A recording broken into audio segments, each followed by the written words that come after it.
a quelqu'un qui a dit que je peux pas jouer aux poupées, et après j'ai pleuré. Bienvenue sur Papatriarcat, le podcast qui réfléchit la parentalité au XXIe siècle en essayant de l'affranchir du modèle patriarcal. Aujourd'hui, on se retrouve pour un nouvel épisode du format que j'affectionne particulièrement, leur histoire de parents. Vous savez que c'est un format où en fait je vais interviewer deux parents séparément sur une même chronologie, mais avec chacune son point de vue. J'aime particulièrement ça parce que ça amène des réponses qui sont souvent très intéressantes, ça permet vraiment d'avoir le ressenti d'un côté et de l'autre. Et quand on les écoute, alors au début séparément, et peut-être qu'elles se rejoindront ces histoires un jour, ça permet vraiment de voir que parfois les ressentis sont vraiment très différents, que souvent on peut être très dur par ailleurs avec soi-même en tant que parent ou en tant que personne qui accompagne la parentalité. Vraiment, ça permet de resserrer les liens, de se rappeler qu'on a besoin de ponts là où on a plutôt tendance à bâtir des murs. Et ça me paraît vraiment très très important.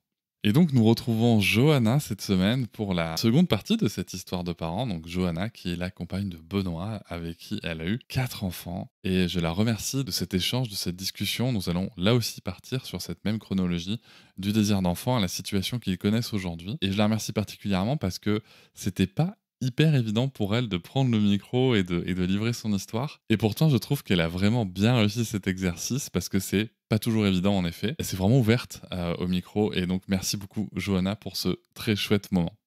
N'hésitez pas à vous abonner au podcast, à laisser une note avec un max d'étoiles et commenter partout, c'est possible. On se retrouve aussi sur les réseaux sociaux comme Instagram, Facebook, TikTok et LinkedIn. Vous pouvez aussi réagir en laissant un audio sur l'outil SpeakPipe, même depuis votre téléphone, le lien est en description. Nous commençons tout de suite avec ma première question. Est-ce que tu peux nous dire d'où te vient ce désir d'enfant ? Est-ce que tu as toujours voulu avoir des enfants ? Bref, comment est-ce que tu en es arrivé là ? Je vous souhaite une très bonne écoute. Alors, pour être honnête, en toute honnêteté, quand j'ai rencontré Benoît, je ne voulais pas d'enfant. Je ne voulais pas d'enfant parce que je sortais d'une rupture assez compliquée où clairement j'ai laissé des plumes en fait et si tu veux, j'étais absolument plus dans ce délire-là. Je voulais pas d'enfant. Pour moi, c'était clair. Je voulais faire passer mon travail en priorité, si tu veux. Moi, de base, je suis prothésiste ongulaire et je me voyais vraiment carriériste. Donc voilà, ça a commencé comme ça. Et puis j'ai rencontré Benoît et c'est lui qui a fait changer la donne, on va dire. Qu'est-ce qui fait que la donne a changé ? Franchement, je pourrais même pas t'expliquer, j'aurais même pas de mots. C'est vraiment parce que c'est lui tout simplement. Alors ça peut paraître bateau comme ça, mais c'est la vérité. Et toi, à la base, avant cette rupture compliquée qui avait modifié un peu ton avis sur le sujet, les enfants, c'est quelque chose dans lequel tu te projetais, que tu voulais ? Pour autant, ouais, en fait, je pense que inconsciemment, j'ai voulu reproduire, tu sais, un peu le schéma de ce que j'ai connu. Mes parents nous ont eu jeunes, donc ils ont eu une vie entre parenthèses heureuse, tu vois. Ils se sont mariés, ils ont eu des enfants, voilà. Je pense qu'inconsciemment, je voulais suivre un peu le même schéma. Et tu voulais 4 enfants au départ ? Non. Non, je ne voulais pas 4 enfants. On s'est laissé un petit peu porter. De base, c'est vrai, on s'était dit qu'on s'arrêterait à 2. En plus, on avait eu garçon et fille, donc c'était plutôt bien. Et puis, les 2 derniers ont été un peu la surprise. Comment ça s'est passé, du coup, la première fois que tu es tombée enceinte ? Alors, la première fois que je suis tombée enceinte, en fait, avant d'avoir mon fils Aaron, j'ai fait une fausse couche. J'en garde pas un très bon souvenir, je t'avoue que c'est compliqué.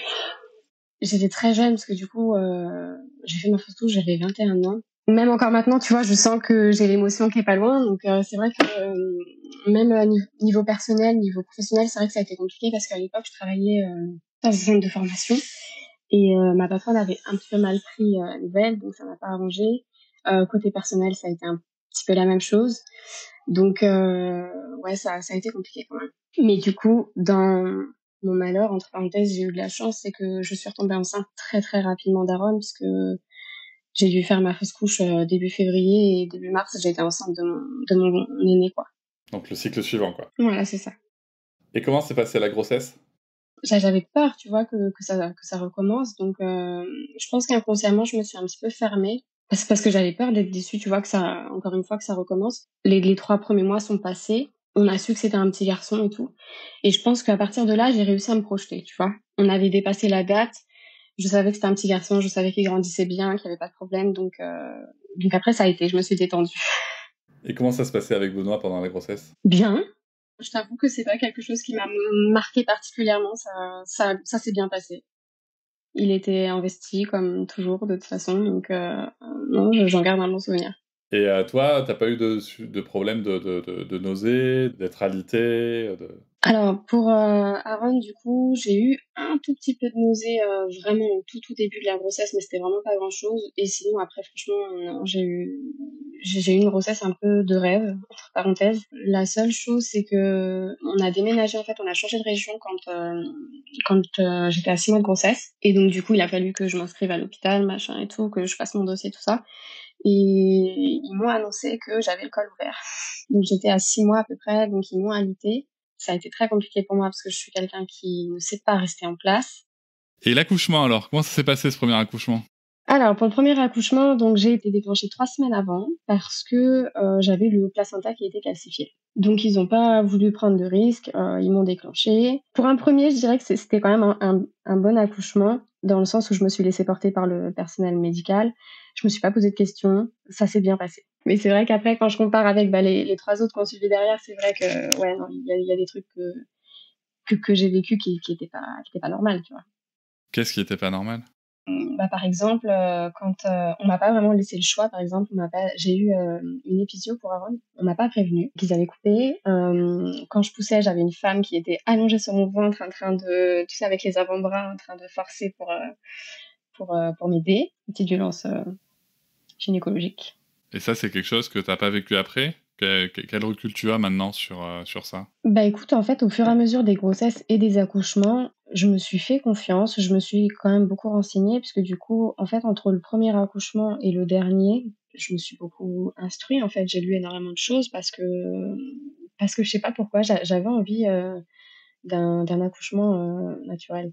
Je pourrais pas te dire d'où me vient cette idée parce que pour certains ça peut paraître un peu farfelu, mais je sais pas, j'avais envie, tu vois, de repousser mes limites et de me dire ouais c'est bon, je peux le faire, tu vois. On s'est énormément instruit. Pour mon dernier, on s'est fait accompagner d'une doula et en fait pour le coup sur les quatre accouchements, ce sera mon dernier parce qu'il y aura pas d'autres enfants, mais j'ai fini en apothéose quoi si tu veux.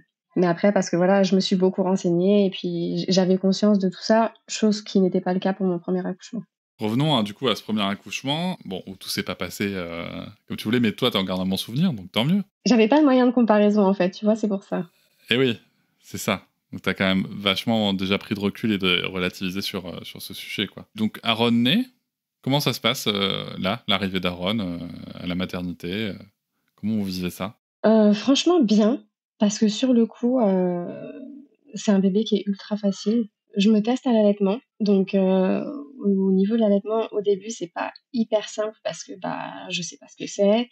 Je trouve qu'on n'est pas hyper bien, entourés, malheureusement et c'est vrai qu'à l'hôpital, j'ai été un petit peu perdue, tu vois? Parce que, à chaque fois qu'il y avait une nouvelle personne qui rentrait, «Ah bah, il faut lui donner qu'un, bah, il faut lui donner les 2, il faut le réveiller, il faut pas le réveiller». En fait, avec tout ce flot d'informations, tu es complètement paumée, complètement perdue et bref, à un moment donné, j'ai une sage-femme qui a un peu pété un plomb parce que j'arrivais pas, en fait, à le mettre au sein et du coup, elle m'a donné, des bouts de sein à placer directement pour, favoriser, l'allaitement et donc ça a roulé. Donc au début, elle m'avait dit: «Bon, je vous le donne, mais il faut vraiment que ce soit occasionnel et cetera». Au final, j'ai réussi à allaiter mon fils 3 mois et j'étais très contente, tu vois? Je pense que si j'aurais pas eu ça, malheureusement, j'aurais pas pu l'allaiter aussi longtemps et voilà, mais mis à part ça, ça s'est quand même plutôt bien passé. J'ai pas parce que pour te dire en toute honnêteté, je me suis fait la réflexion en me disant: «Putain, mais avoir un enfant, c'est vraiment ça». Je m'attendais vraiment à quelque chose de plus dur, tu vois? Il était vraiment pas compliqué, il pleurait pas beaucoup, on donnait à manger, on le changeait, il se rendormait, enfin vraiment, c'était royal. Non, j'en garde un bon souvenir. Donc cet allaitement, ok, donc démarrage pas évident, qui a quand même duré 3 mois, ça c'est chouette. Et les premiers moments comme ça, ce postpartum, comment ça se passe le corps, la fatigue, trouver le rythme? Franchement, je pense que malheureusement et bien heureusement, j'ai tendance à mettre mes œillères, tu vois? Quand il arrive quelque chose comme ça dans ma vie, j'ai tendance à mettre mes œillères, à me dire: «Non, non, en fait, fonce, ça va aller», tu vois? Donc en fait, sur le coup, j'ai pas trouvé ça difficile, tu vois? Ça s'est vraiment bien passé. Que ce soit pour les 4, j'ai pas eu le sentiment sincèrement d'avoir fait, un postpartum, tu vois? J'étais tellement en plus contente d'être maman parce que du coup, bah, comme j'avais fait ma fausse couche avant, qui bah, forcément laisse un goût amer, j'étais tellement contente d'avoir mon fils dans les bras que tu vois, non, j'avais besoin juste que de ça, tu vois? Mais je veux dire, la vie, comment elle se passe Aaron, il fait ses nuits rapidement. Comment ça se passe? Vous êtes en cododo avec, je sais pas, avec quels sont vos choix parentaux sur ce premier enfant? Alors, au début, bah, encore une fois, on se laisse un petit peu porter et puis on n'avait pas le recul, nécessaire, sur tout ça. Donc pour tout te dire, ma mère est auxiliaire puère, elle travaille en crèche, depuis toujours. Donc étant donné que je n'avais pas le recul nécessaire et que c'est ma mère, forcément, je prenais un peu des conseils, qu'elle pouvait me donner. Bah, malheureusement, c'était pas toujours les bons avec le recul, mais bon, sur le coup, je m'en suis contentée. Donc bon, fallait allaiter les enfants, mais pas trop, fallait, les porter, mais pas trop. Si t'avais tout fait et que c'était l'heure de dormir, fallait le laisser pleurer. Enfin voilà, c'était des trucs vraiment, bref. Et donc quand on est rentré de la maternité, la première nuit, je l'ai mis dans sa chambre. Donc il était tout seul dans sa chambre et j'ai passé une nuit, mais horrible parce que j'ai vraiment pas beaucoup dormi. Il faisait que de pleurer et je me souviens avoir été chercher Benoît en disant: «Écoute, faut que tu prennes le relais parce que j'ai besoin de dormir, vraiment je suis crevée, quoi». Et en fait, on avait été voir, peu de temps après, bah, tu sais, une pédiatre, tout ça, pour le suivi, de croissance et je lui en avais parlé et elle m'avait dit: «Mais madame, vous vous rendez compte ou pas?» Enfin, elle me dit: «Il est resté 9 mois dans votre ventre, tout comprimé, à entendre votre voix, à sentir votre cœur et tout». Elle me dit: «Là, vous le mettez dans sa chambre, il est tout seul». Enfin, elle me dit: «C'est normal qu'il pleure comme ça». Ah oui, oui, oui, oui, d'accord. Mais tu vois, c'est bête, c'est tellement logique, mais tant qu'on te le dit pas, en fait, bah, tu captes pas. Donc à partir de là, voilà, on a un peu, lâché du lest. Mais pour autant, Aaron on n'a jamais fait de cododo avec lui, tu vois? On l'a gardé, avec nous. Il me semble on avait dû mettre son lit, dans notre chambre et puis comme je l'allaitais, je ne sais plus si je tirais mon lait à l'époque, mais comme je l'allaitais et que Benoît voulait quand même, tu vois, participer, je me souviens que des fois la nuit, il se levait, hein, alors que le lit d'Aaron était vraiment tout près du nôtre. Il se levait juste pour aller me le chercher pour pas que je me lève, tu vois? C'était sa petite contribution. Mais non, sinon après ça a été ouais, il a fait ses nuits, je te dis, ouais, peut-être à 1 mois, 2 mois et puis après il est parti dans sa chambre et ça a été nickel. Mais du coup, la pédiatre, elle te dit c'est normal qu'il pleure, mais elle te dit de le laisser pleurer ou elle te dit de le prendre avec vous? Non, elle me dit de le prendre avec nous, ouais, d'essayer de comprendre que voilà, il est tout petit et qu'il a des besoins que sur le coup j'avais vraiment pas compris quoi, tu vois? Pour autant, c'est une pédiatre qui est quand même assez proche de la retraite, tu vois? Donc bon, au niveau des conseils, ça peut être un peu bancal des fois, mais en tout cas celui-là, il était bon. Donc voilà. Bah ouais, c'est ça. C'est que je me dis, tiens, il y a quand même eu un bon conseil. Et comment ça se passe les premiers temps, la reprise du travail, la fin du congé mat comment tu vis tout ça? Alors, à l'époque, en fait, quand, j'ai accouché d'Aaron, donc comme je te l'ai dit, on a déménagé, on a changé de région quand, j'étais à 6 mois de grossesse et en fait, étant donné, tu sais, qu'avec mon ancienne patronne, l'annonce de ma grossesse quand j'ai fait, bah, ma fausse couche après était pas très bien passée. Ça a ajouté un froid monumental et de toute façon, en fait, je me voyais pas rester là-bas. Donc j'ai négocié mon licenciement. Si tu veux, quand j'ai accouché d'Aaron, j'étais au chômage. Donc j'ai profité de mon congé mat. Donc j'ai accouché d'Aaron au mois de novembre et j'ai profité de mon congé mat. J'ai pris un petit peu de chômage derrière et en fait, en avril, 2014, je me suis installée à mon compte. Donc ça a été tranquille, ça s'est bien passé. Ça a été vraiment, progressivement parce que du coup, bah, au début, je connaissais personne, donc il a fallu que je me fasse ma clientèle et du coup, bah, je pouvais vraiment allier et le côté professionnel et le côté personnel. Et puis, à côté de ça, bah, Benoît, c'est pareil, il était à la maison puisque, avec le changement de région, le travail fait que c'était compliqué. Ça s'est bien passé. On était à la maison, on pouvait s'occuper pleinement, en fait, d'Aaron. Tu penses que, avec le recul, là, tu penses que vraiment cette période très longue à deux, ça a été déterminant pour bien vivre ce moment et bien vivre aussi bah, votre situation, que ce soit pour le couple ou pour la situation parentale? Je pense que c'est important, ouais, parce que, encore une fois, en France, on est vraiment pas bien renseigné, je trouve et on n'est pas bien accompagné dans les débuts de la parentalité. Avec Benoît, c'est vrai on est très, très proches et ça me dérange pas de l'avoir H24 avec moi, tu vois? Même encore maintenant, bon, bah, c'est lui qui s'occupe des enfants, moi je travaille de la maison. On est constamment ensemble sans l'être, si tu veux, parce que du coup, bon, bah, chacun va qu'à ses occupations. Mais je trouve que c'est important parce qu'effectivement ça permet de prendre son temps et de pouvoir accueillir un bébé correctement. Parce que quand, effectivement, bah, à 2 mois et demi, tu es obligé de repartir pour aller bosser, je trouve que c'est très compliqué, tu vois? Quand je me ressasse un petit peu, quand j'ai eu ma deuxième, quand j'ai eu Aria, alors elle, pour le coup, l'arrivée a été un petit peu plus compliquée parce qu'elle est née donc j'étais déjà à mon compte. J'ai continué à travailler, je crois 2 jours avant d'accoucher. J'ai repris le travail une semaine après mon accouchement. Elle a été chez la nounou, elle avait 1 mois, ça a été une catastrophe et c'est vrai que je me dis heureusement que Benoît était là et que tu vois, on pouvait quand même se reposer, enfin, que moi en tout cas, je pouvais beaucoup me reposer sur lui. Mais c'est vrai que ouais, la deuxième grossesse a été un peu plus compliquée à l'arrivée quand même.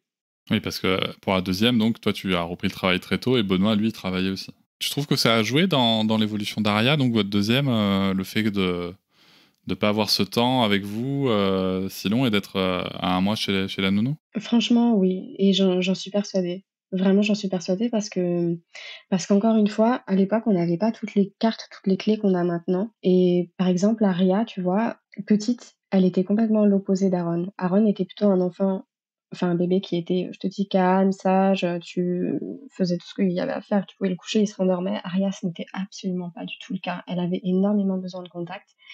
Et à l'époque, je me rendais pas compte et on s'en rendait pas compte. Et puis, bah, toi, tu es un petit peu aspiré dans toute, cette vie, cette vie qui passe parce que, bah, moi, j'arrivais aux périodes de Noël, c'est une période qui est cruciale pour mon entreprise. Enfin, j'ai vraiment énormément de boulot. Donc, pour le coup, je m'en veux, mais clairement, je l'ai mise de côté, tu vois? Je l'ai mise de côté parce que j'ai fait passer en priorité mon travail et ça se ressent parce que, bah, effectivement, il y avait des moments où elle pleurait et en fait, j'étais tellement, «à bout» entre parenthèses que, bah, tu dis: «Non, mais là, je vais la laisser, je vais aller souffler un peu parce que j'en ai besoin», tu vois? J'y arrive plus. Mais c'est vrai que je trouve que ça se ressent. Parce qu'encore une fois, en comparaison avec, les 2 autres qu'on suivi derrière, par exemple, à l'heure actuelle, Aria, elle a 8 ans. Quand par moment, elle va être triste, elle va pleurer, elle va avoir tendance à aller s'isoler dans sa chambre, tu vois? Tandis que les autres, ils vont rester bien devant toi, ils vont hurler tout ce qu'ils peuvent parce qu'ils savent qu'on va accueillir un peu les émotions, tu vois ce que je veux dire? Ouais, ça se ressent. Vraiment, c'est pour moi, c'est crucial. Après, je pense qu'il faut pas non plus, comme tu le dis très justement, il faut pas non plus ressasser en s'en voulant. On fait des choix qu'on fait avec ce qu'on a sur le moment. Justement, en parlant de ces choix, revenons un peu à Aaron et aux choix éducatifs. Est-ce qu'à ce moment-là, vous étiez donc, de ce que j'entends, c'est qu'il n'y a pas eu de cododo. Tu parlais des choix donc tu as discuté avec ta mère. Tu vois, faut le porter mais pas trop, faut accueillir mais pas trop, etc. Mais toi, tu ressentais quoi en fait? Est-ce que toi, tu avais quelque chose en toi qui disait mais moi, je veux plus porter mon enfant, je veux plus le tenir dans mes bras quand il pleure? Franchement, en toute honnêteté, au début, enfin, non, pas particulièrement parce que j'ai eu du mal, si tu veux, même moi, à prendre du recul sur l'éducation que j'ai eue et en fait, je me suis dit: «Bah, moi, mes parents, ils s'en sont très bien sortis, tu vois, niveau éducation, donc je vais refaire pareil» et en fait, non. Comment ça, non? Bah, tu vois, avec le recul, quand les enfants grandissent, tu te rends compte qu'effectivement, il y a des choses que tu vis qui sont pas normales. Moi, je pense que j'ai eu un peu, comment dire? Mes parents ont fait du mieux qu'ils ont pu avec ce qu'ils ont eu, hein, je ressasse pas dessus. Comme tous les parents, je ressasse pas dessus, mais c'est vrai que, ouais, bah, j'avais tendance, tu vois, à réagir un petit peu comme Aria. À Au moindre problème, j'ai tendance à m'isoler, je me fous dans ma bulle et il faut qu'on me laisse tranquille parce que sinon c'est mort et c'est vrai que même maintenant en tant que maman, quand je vois mes enfants qui pètent un plomb, je suis complètement désemparée parce que du coup, moi personnellement, j'avais pas le droit de faire ça, tu vois? J'avais pas le droit de faire ça et c'est vrai que, bah, tu te retrouves face à tes démons parce que tu te dis: «Merde, moi j'ai connu cette éducation-là, mais il y a des trucs que j'ai pas envie de refaire. Qu'est-ce qui me reste?» Tu vois? Qu'est-ce que je fais? Comment je procède? Et ça, c'est compliqué. Qu'est-ce que t'as pas envie de refaire? Alors moi, quand j'étais petite, en fait, c'est vrai qu'il fallait que, bah, tu sais, que je sois toujours, propre sur moi, entre parenthèses, tu sais? Enfin, j'avais pas le droit d'aller jouer, par exemple, dans la boue, dans la gadoue, sauter dans les flaques d'eau et cetera, enfin, les trucs que tous les enfants font. À l'époque, bah, de toute façon, tu sais, c'était la fessée, c'était des trucs comme ça, donc non, je savais qu'il fallait que je file droit, tu vois?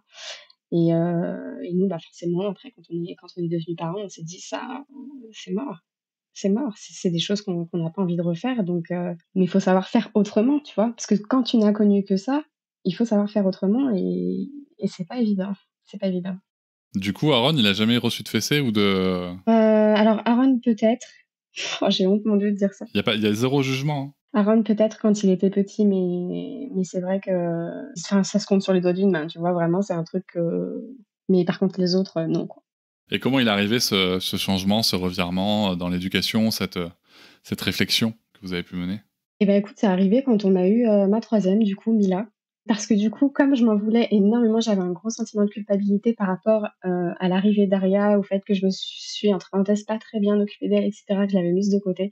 J'avais envie un petit peu de rattraper le coup, tu vois? Et du coup, j'avais briefé tout le monde, je leur avais dit, «Je ferai comme ci, comme ça, vous me cassez pas la tête», je voulais faire à ma sauce. Donc tu vois, ça a été un petit peu le début, d'une «liberté» entre parenthèses, d'une prise de conscience que j'ai eue et du coup, c'est vrai que c'est Mila qui a vraiment modifié tout le processus. Parce que déjà pendant sa grossesse, je m'étais posé la question si genre j'allais pas accoucher, sans péridurale, tu vois? Ça me trottait déjà dans la tête.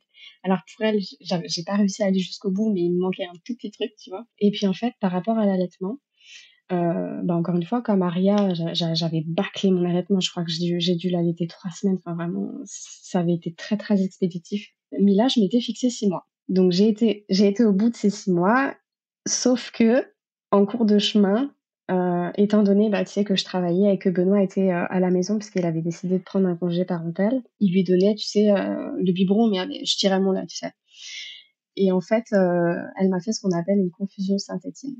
C'est-à-dire que c'était le week-end du 14 juillet, je me souviens, j'avais travaillé comme une dingue et j'avais pas beaucoup été dispo physiquement pour elle et Benoît avait dû lui donner plusieurs biberons à la suite et en fait, au moment donné où j'ai voulu la remettre au sein, elle n'en voulait plus et ça a été une cassure monumentale dans mon petit cœur parce que j'étais pas prête et que j'étais qu'à 4 mois, tu vois? Je voulais absolument aller jusqu'à ces 6 mois, tu vois? C'est nul, mais c'était dans ma tête et du coup, franchement, je me suis mise à pleurer et tout. Vraiment, j'avais appelé mon médecin et tout. J'ai dit: «Qu'est-ce que je fais?» et tout.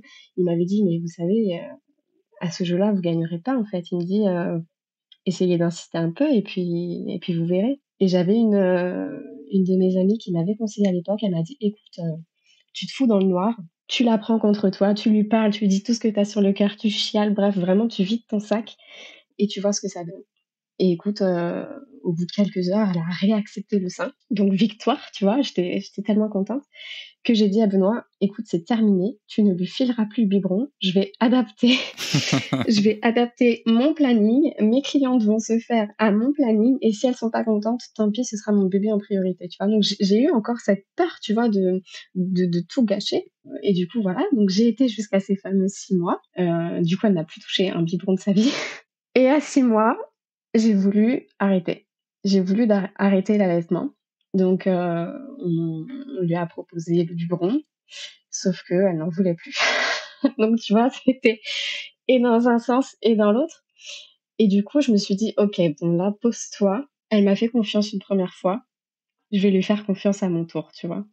Et en fait, bah, on a continué l'allaitement et Mila, je l'ai allaitée, 3 ans et demi. Donc Mila, tu vois, il y a eu un peu c'est cette prise de conscience, tu vois, de te dire qu'en fait, quand tu lâches prise et quand tu te fais confiance, en fait, ça roule, ça roule.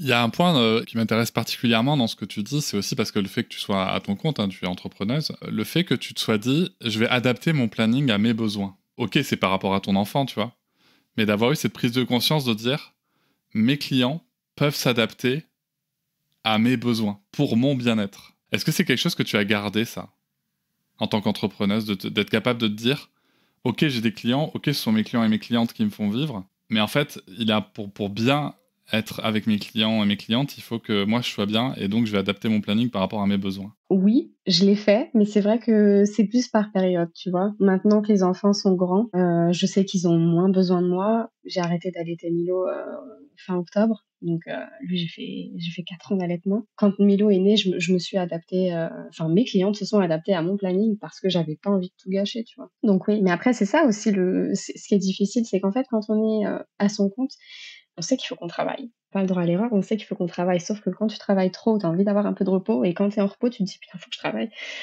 Donc c'est toujours un juste milieu qui est difficile à atteindre. C'est pour ça que ça peut être intéressant, tu vois, d'être capable de se dire, souvent, moi, tu vois, bon, c'est vrai que j'ouvre une petite parenthèse entrepreneuriat, mais souvent les entrepreneurs et les entrepreneuses avec qui je parle se mettent vraiment cette pression de les clients, ce que veulent les clients d'abord, les clients avant tout, parce que c'est eux qui payent. Mais en attendant, on se rend assez vite compte que ce que veulent les clients et les clientes, c'est avant tout des gens qui sont à 100% avec eux et avec elles.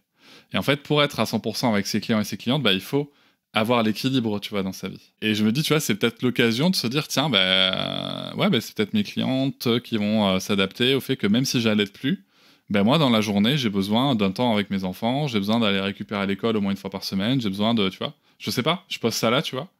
Est-ce que c'est pas possible aussi, tu vois, que cette prise de conscience perdure et continue? Moi, tu vois, par exemple, je te donne un exemple très très concret, hein. Quand on était en instruction en famille avec Sarah, tous mes rendez-vous professionnels, visio, call et tout, bah, il y avait ma fille. Alors, des fois, elle jouait toute seule, tu vois, dans son coin, et tant mieux.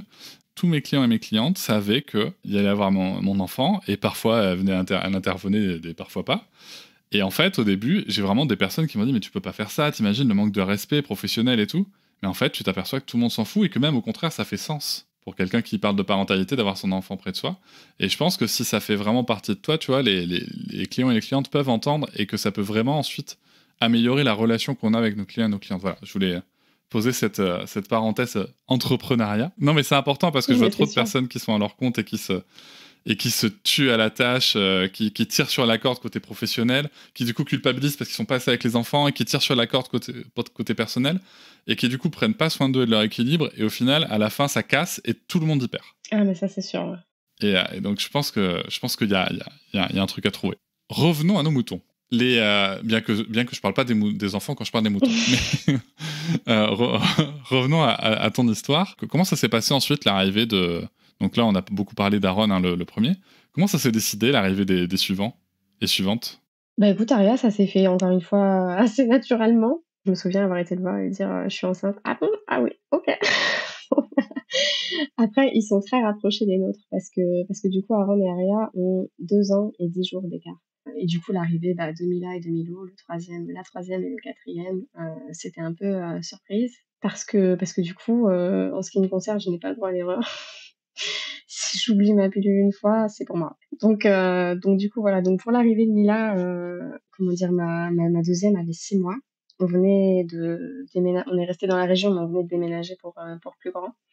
Et en fait, avec Benoît, on a de toute façon une vision de la vie où on se dit que rien n'arrive par hasard, tu vois. Si c'est comme ça, c'est qu'il y a une raison. Et en fait, tu vois, j'y ai vu un peu comme un signe parce que du coup, quand je suis tombée enceinte de Mila, j'ai repensé à cette fausse couche que j'avais eue avant Aaron. Et je me suis dit, putain, tu vois, ce bébé-là, j'ai pas voulu le perdre. Et là, on me donne l'occasion d'en avoir un. Bah, ouais, on va y aller, tu vois. On va y aller et puis on s'est laissé porter. Donc pour Mila, ça s'est passé comme ça. Tu vois, c'était un peu le bébé miracle, entre parenthèses, si tu veux. C'est pour ça que je pense elle a fait beaucoup sens dans le rôle familial, tu vois, dans cette prise de conscience, que ce soit au niveau parentalité, que ce soit au niveau allaitement, etc. Parce que je pense qu'on avait envie de faire les choses mieux. Et pour le quatrième, du coup, qui est arrivé pas longtemps après? Alors, un petit peu plus longtemps après, parce que du coup, entre Mila et Milo, il y a un petit peu plus, enfin 2 ans et demi à peu près. Pareil, ça a été la surprise. Ça avait été compliqué quand même au niveau de l'annonce parce que du coup, tu dis, bon, bah, quand tu passes de 2 à 3, tu dis, bon, allez, ça va encore. Quand tu passes de 3 à 4, c'est dur. C'est dur parce que tu te dis comment on va faire, parce que tu te dis faut qu'on change de bagnole, faut qu'on faut qu'on trouve plus grand, faut que comment vont réagir notre entourage, le regard des gens, tu vois. Enfin à 4, tu passes pas inaperçu, hein, les gens ils nous regardent dans la rue, laisse tomber. Hein. C'est tout de suite, tu vois, c'est famille nombreuse quoi. Donc c'est vrai que ça avait été compliqué et en toute honnêteté, j'ai eu un doute. J'ai eu un doute pour Milo parce que je savais pas ce que je voulais faire. Donc automatiquement, quand j'ai fait mon test et que j'ai vu qu'il était positif, j'ai appelé mon gynécologue. J'ai appelé mon gynéco et j'étais prête en fait à faire une IVG. Donc on m'a reçue, Benoît était avec moi. Hein. De toute façon, il m'a jamais laissée toute seule. Mais c'est vrai que il me disait toujours c'est ton choix, c'est ton choix. Et en fait, je pense que quelque part, tu vois, je lui en voulais parce que, alors avec le recul, c'était complètement nul, mais sur le coup, je lui en voulais parce que j'ai l'impression qu'il remettait toute la décision sur mes épaules, tu vois. Alors qu'en fait, pas du tout. C'était juste, il me disait, tu veux le garder, il y a pas de problème. Tu veux pas le garder, il y a pas de problème non plus. En fait, moi, je suis juste là. C'est toi qui va subir tout ça. Donc moi, je suis juste là et je t'accompagne en fait. Il y a pas de problème. Et donc j'ai fait mon rendez-vous chez le gynéco. Et puis donc bah voilà, ils m'ont fait l'échographie, etc. Et puis donc le mec me regarde et puis il me dit mais vous savez, vous avez déjà 3 beaux enfants, vous êtes en couple, enfin voilà, tout se passe bien pour vous. Bon bah réfléchissez, de toute façon vous avez une semaine pour y réfléchir, Mais voilà, quoi. Et je pense que, ouais, il a insufflé un peu le petit, peut-être les mots que j'avais besoin d'entendre, tu vois, à ce moment-là. Et puis, bah, toujours, tu vois, cette vision de la vie où tu te dis que rien n'arrive par hasard. Donc, ouais, bah, peut-être que c'est comme ça, tu vois. Peut-être qu'il faut y aller encore une fois. Donc, on a pris la décision, du coup, de poursuivre cette grossesse. Et puis, bah, à l'heure actuelle, je me verrais pas sans mes 4, tu vois. Enfin, ça me paraît inconcevable. Pour vous, vous êtes le bon nombre, là. On est au complet, 2 garçons, 2 filles, c'est ce qu'il fallait. Et de toute façon, là, Benoît s'est fait faire une vasectomie entre-temps. Oui. Ça, au moins, c'est Ça, réglé. au moins, c'est réglé. Si tu pouvais aller voir la Johanna d'il y a 10 ans, qui va devenir maman d'Aaron, là, juste avant l'accouchement, qu'est-ce que tu lui dirais? Franchement, fais-toi confiance. Arrête d'écouter ce qu'on peut te dire. Lâche prise et fais-toi confiance. Ton corps sait. Tu sais. Et tu crois qu'elle t'écouterait? Ah, ça, ce serait une autre histoire. Et oui, tu crois qu'elle t'écouterait ou qu'elle voudrait rester la gentille petite fille qui écoute bien ce que les figures d'autorité lui disent et... Moi, je suis têtue un peu, tu vois, j'ai un caractère un peu chiant, mais je pense que ça aurait peut-être suffi, tu vois, pour ouais, juste pour insuffler l'idée, pour que l'idée soit dans la tête. Après, ça aurait mûri peut-être plus rapidement, je pense quand même. Quand je me retrouve face à mes clientes, là en plus, je sais pas ce qui se passe, j'ai plein de clientes qui sont enceintes et tout, donc je suis vraiment super contente pour elles. Et c'est vrai qu'elles ont toutes le même discours, tu vois. Oh là là, j'en ai marre, ça y est, je suis enceinte, tout le monde est en train de me dire comment je dois faire, et si, et ça, et s'il faut que je l'allaite, et si. Tu sens qu'il y a une espèce de jugement et de pression autour des femmes enceintes. Encore pire quand c'est un premier enfant, je trouve. Et moi, je les regarde et je te jure, bah, clairement, je leur dis ce que moi, j'aurais aimé entendre quand je suis tombée enceinte, tu vois. Fais-toi confiance. Lâche prise. Tu sais. Ouais, mais en même temps, quand tu sais pas, tu vois. En vrai, quand tu sais pas. Par exemple, si tu te dis, l'allaitement, en fait, je sais pas parce que moi, j'aimerais bien essayer, mais dans ma famille, c'est pas la culture, tu vois. Ouais. Et donc, en fait, je sais pas faire. C'est pas si facile, quoi. Non, c'est sûr, je comprends, ouais, mais en tout cas, pour ma part, je sais que ce que j'ai fait après, je me suis retrouvée genre vraiment en harmonie, tu vois. Je savais que ce que je faisais, c'était bien. Je suis pas parfaite, loin de là, hein, mais ouais, par rapport à l'allaitement, par rapport au cododo, tu vois, on a vachement évolué et par exemple, Milo, tu vois, il a 4 ans, mais il dort toujours avec nous. Il dort toujours avec nous et je m'en fiche, en fait. Ça me pose pas de problème. Alors que pour Aaron, ça aurait été plus compliqué. C'est ça aussi, tu vois, c'est le cheminement que tu fais dans la parentalité où pour le coup, je compare le dernier avec le premier et tu te dis, ouais, bah, on a parcouru du chemin, tu vois. On a fait du chemin. Et qu'est-ce qu'ils en pensent, les enfants? Je sais pas s'ils s'en rendent vraiment compte. Non, mais tu vois, c'est une vraie question. C'est est-ce que ce soit l'allaitement, le cododo, Aaron, il doit peut-être se rappeler qu'à 4 ans, il dormait pas avec vous, tu vois. Franchement, toute honnêteté, je t'avoue que j'ai jamais posé la question. Mais tu sais, comme ils sont très rapprochés, enfin, les 2 premiers ont 2 ans d'écart, les filles ont 15 mois d'écart. Tous ensemble, il y a très peu d'années qui les différencient. Donc, je suis pas sûre qu'Aaron, par exemple, se rende vraiment compte. Pour lui, ça, je pense que ça lui paraît normal, tu vois. Il se pose pas de question de se dire que son frère vient se coucher avec moi, tu vois. Ok, il se rend pas compte non plus que lui, il a pas connu ça. Je pense pas, non. Mais je lui poserai la question, ça peut être intéressant. Ça, je pense que c'est une question. Alors, tu vois, sans, faut pas aller chercher la flagellation, hein, mais juste, tu vois, se dire, tiens, est-ce que c'est parce que moi, tu vois, quand je regarde des familles que je connais dans mon entourage, alors soit qui ont même juste 2 enfants, il y a des questionnements qui se font, mais sans animosité de la part des enfants, tu vois, mais aucune, mais il y a des questionnements qui font, et je trouve ça intéressant, en effet, de voir des parents faire la démarche d'aller dire, tiens, qu'est-ce que t'en penses, toi, qui dorme avec nous encore à 4 ans, voilà, juste qu'est-ce qu'il en pense, tu vois, sans forcément lui dire, toi, t'as pas connu ça, etc., tu vois. Juste voir, ça se trouve, il y a un truc à sortir, et puis comme ça, au moins, c'est sorti, et voilà, et ça se trouve, il s'en fout. Et dans tous les cas, tout va bien, tu vois. Mais ça peut être une question intéressante à poser. Merci beaucoup, Johanna. Merci à toi. Je vous remercie de m'avoir écouté. Je vous invite à vous abonner au podcast sur votre plateforme préférée et à me retrouver sur Instagram, TikTok, Facebook et sur le blog papatriarca.fr. À bientôt.